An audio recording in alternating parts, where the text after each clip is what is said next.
বিসমিল্লাহির রহমানির রহিম। প্রিয় মুসলমান ভাই, আসসালামু আলাইকুম। কেমন আছেন আপনারা? বহু বছর পরে, এক যুগেরও বেশি সময় পরে আপনাদের সাথে দেখা হলো। ভালো আছেন সকলে? আলহামদুলিল্লাহ, আলহামদুলিল্লাহ।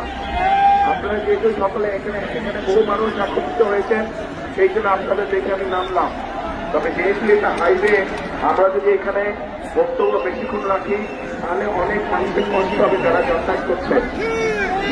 কেউ ভাই বোনেরা, আপনারা দেখেছেন এর আগে ধানের শীষ যতবার দেশ পরিচালনা করেছে, আমরা চেষ্টা করেছি আমাদের সর্বশক্তি দিয়ে এলাকার উন্নয়ন করার জন্য।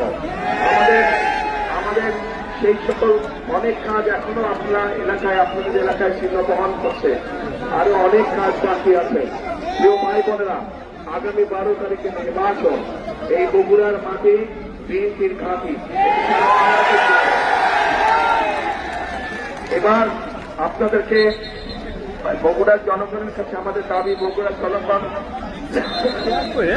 আগামী 12 তারিখে প্রমাণ করে দেখাবে যে বগুড়ার মাটি শুধু বিএনপির ঘাঁটিরা, বগুড়ার মাটি বিএনপির শক্ত ঘাঁটি।